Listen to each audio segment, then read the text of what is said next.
भगवान बुद्ध अक्सर अपने शिष्यों को शिक्षा प्रदान करते थे। एक दिन प्रातःकाल बहुत से भिक्षुक उनका प्रवचन सुनने के लिए बैठे थे। बुद्ध समय पर सभा में पहुंचे, पर आज शिष्यों ने उन्हें देखा और वह चकित रह गए, क्योंकि आज पहली बार वो अपने हाथ में कुछ लेकर आए थे। करीब आने पर शिष्यों ने देखा कि उनके हाथ में एक रस्सी थी। बुद्ध ने आसन ग्रहण किया और बिना किसी से कुछ कहे उस रस्सी में गांठ लगाना शुरू कर दिया।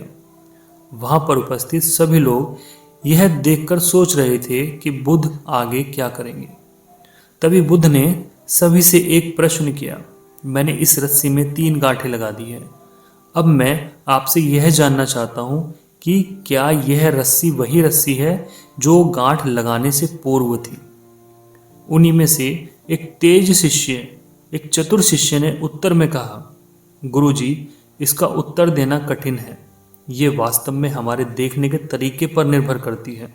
एक दृष्टिकोण से देखें तो यह रस्सी वही है जिसमें कोई भी बदलाव नहीं आया, लेकिन दूसरी तरह से देखें तो अब इसमें 3 गांठें लग गई हैं जो पहले नहीं थी।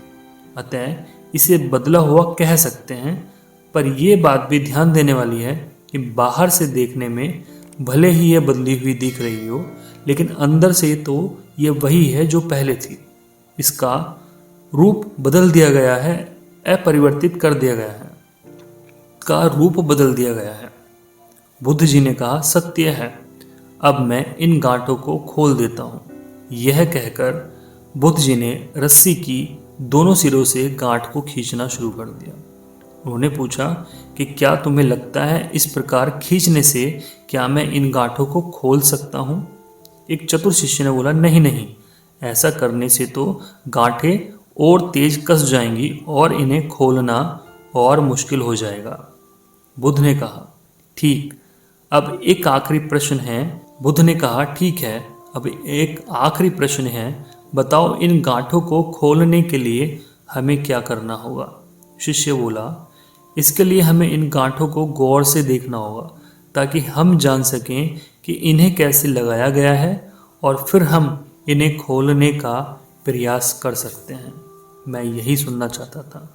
मूल प्रश्न यही है कि जिस समस्या में तुम फंसे हो, वास्तव में उसका क्या कारण है। बिना कारण जाने निवारण असंभव है। मैं देखता हूँ कि अधिकतर लोग बिना कारण के, बिना जाने निवारण करना शुरू कर देते हैं। मुझसे यह नहीं पूछता कि मुझे क्रोध क्यों आता है। लोग पूछते हैं कि मैं अपना क्रोध को कैसे ठीक कर सकता हूँ, मैं अपने क्रोध का अंत कैसे करूँ। कोई यह प्रश्न नहीं पूछता कि मेरे अंदर अहंकार का बीज कहाँ से आया है। लोग पूछते हैं कि मैं अपना अहंकार कैसे खत्म करूँ। प्रिय शिष्यों, जिस प्रकार रस्सी में गांठें लग जाने पर उसका बुनियादी रूप भी नहीं बदलता, उसी प्रकार मनुष्य में भी कुछ विकार आ जाने से उसके अंदर से अच्छाई के बीज खत्म नहीं होते। जैसे हम इस रस्सी की गांठें खोलते हैं, वैसे ही मनुष्य की समस्याएं भी होती हैं। उनको हम हल कर सकते हैं सही तरीके से, सही कारण देखकर। इस बात को समझो कि जीवन है तो समस्याएं भी होंगी, और समस्या है तो समाधान भी होगी, और अवश्य समाधान होगी।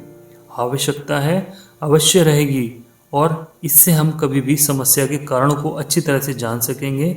निवारण स्वतः ही पता हमें लग जाएगा। महात्मा बुद्ध ने अपनी बात पूरी की और शिष्यों ने काफ़ी बड़ा सम्मान उनको दिया। धन्यवाद।